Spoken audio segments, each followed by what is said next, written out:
வணக்கம் நேயர்களே, இது உங்கள் சமான்ஸ் வியூ. இன்னைக்கு நம்ம ரேஷன் கார்டு கூட ஆதார கார்டை எப்படி இணைக்கிறதுங்கிறத பார்க்க போறோம். கொஞ்ச நாளைக்கு முன்னாடி மத்திய அரசு ஒரே நாடு ஒரே ரேஷன் கார்டு அப்படிங்கிற திட்டத்தை அறிமுகப்படுத்திச்சு.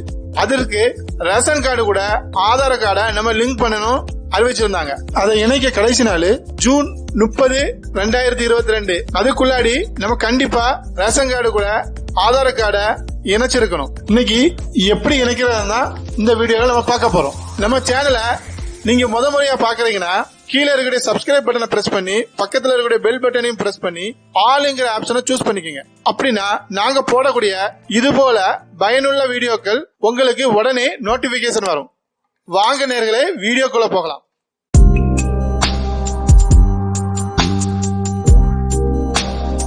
முதல்ல உங்க போன்லயோ இல்ல கம்ப்யூட்டர்லயோ குரோம் ப்ரௌசரை ஓபன் பண்ணிக்கிறீங்க.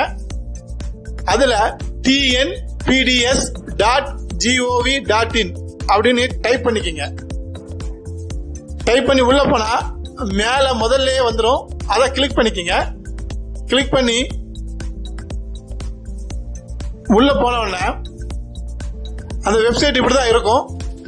உணவுப் பொருள் வழங்கல் மற்றும் நுகர்வோர் பாதுகாப்பு துறையின் அதிகாரப்பூர்வ இணையதளம் தமிழ்நாடு அரசு அப்படின்னு இருக்கும்.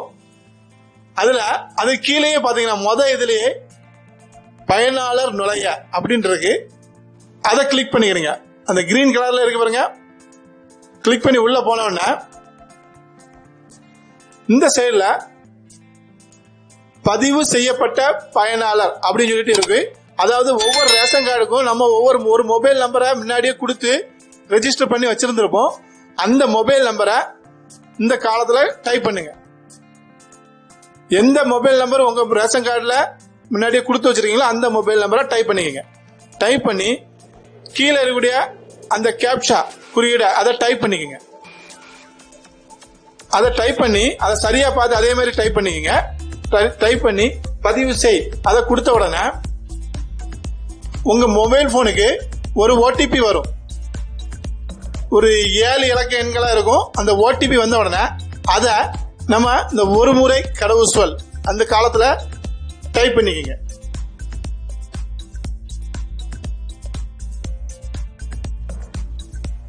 டைப் பண்ணிட்டு பதிவு செய் அதை கொடுத்துருங்க. உடனே உங்களுக்கு இப்படி வந்துடும். நம்ம ரேஷன் கார்டுல நம்ம குடும்ப டீட்டெயில் எல்லாமே வந்துடும். குடும்ப தலைவர் பெயர் மேல இருக்கும். அது குடும்ப அட்டை எண், மின்னணு கார்டு எண், பதிவு எண், குடும்ப அட்டை வகை, பெரியவர்கள் எத்தனை, சிறியவர்கள் எத்தனை, சிலிண்டர் எண்ணிக்கை எத்தனை, அதாவது பதிவு செய்யப்பட்ட தொலைபேசி அந்த நம்பரு, நம்ம மொபைல் நம்பரு, இணைக்கப்பட்ட ஆதார் அட்டையில் எத்தனை பேர் இணைச்சிருக்காங்க. அப்படி நீங்க இணைக்கலன்னா அதை நம்ம லெஸ்ஸா காட்டும். அதை செக் பண்ணாலே நமக்கு தெரிஞ்சிடும் நம்ம எத்தனை பேரை இணைச்சிருக்கோன்னு. முகவரி எல்லாமே இருக்கும். எல்லாம் செக் பண்ணிக்கிட்டு அதுல இந்த சைட்ல குடும்ப உறுப்பினர்கள் அப்படின்னு இருக்கு பாருங்க. அதை கிளிக் பண்ணிக்கங்க. இதை கிளிக் பண்ண உடனே நான் இப்படிதான் காட்டும். வயது, பிறந்த தேதி, என்ன உறவு முறை, குடும்பத்துல தலைவரனுடைய உறவு முறை எல்லாமே வந்துடும். அதுக்கு பக்கத்திலேயே இந்த சைட்ல ஆதார எண் இருக்கு பாருங்க. அதாவது நம்ம ஆதார கார்டுல மொத்தம் 12 நம்பர் இருக்கும். அதுல அவங்க 4 அப்படி பிளாக் பண்ணிட்டு லாஸ்ட் உள்ள 4 நம்பர் மட்டும் நமக்கு ஷோ பண்றாங்க. எல்லாருக்குமே நாங்க பதிவு பண்றோம். இப்படி ஒருவேளை நீங்க பதிவு பண்ணலன்னா இந்த ஆதார எண் இருக்குல்ல அந்த காலம் எம்டியா இருக்கும். அதுல ஒரு நம்பருமே இருக்காது. அப்போ நீங்க அந்த யாருக்கு உள்ளதை நீங்க லிங்க் பண்ணலையோ அவங்க ஆதார கார்டை எடுத்து அதுல உள்ள நம்பரை இதுல என்டர் பண்ணிக்கங்க. என்டர் பண்ணாலே அந்த ஆதார் கார்டு அதுல ரெஜிஸ்டர் ஆயிடும். எவ்வளவுதாங்க இன்னைக்குள்ள வீடியோ.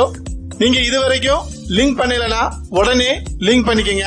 சில சமயம் உங்க குடும்பத்தாருக்கும் உங்க நண்பர்களுக்கும் இந்த வீடியோ பயனுள்ளதாக இருக்கும். அவர்களுக்கும் இந்த வீடியோவை ஒரு ஷேர் பண்ணிக்கங்க. இந்த வீடியோ உங்களுக்கு பிடிச்சிருந்தா ஒரு லைக் பண்ணுங்க, சப்ஸ்கிரைப் பண்ணுங்க. மீண்டும் இது போல ஒரு வீடியோல சந்திக்கும் வரை நன்றி, வணக்கம்.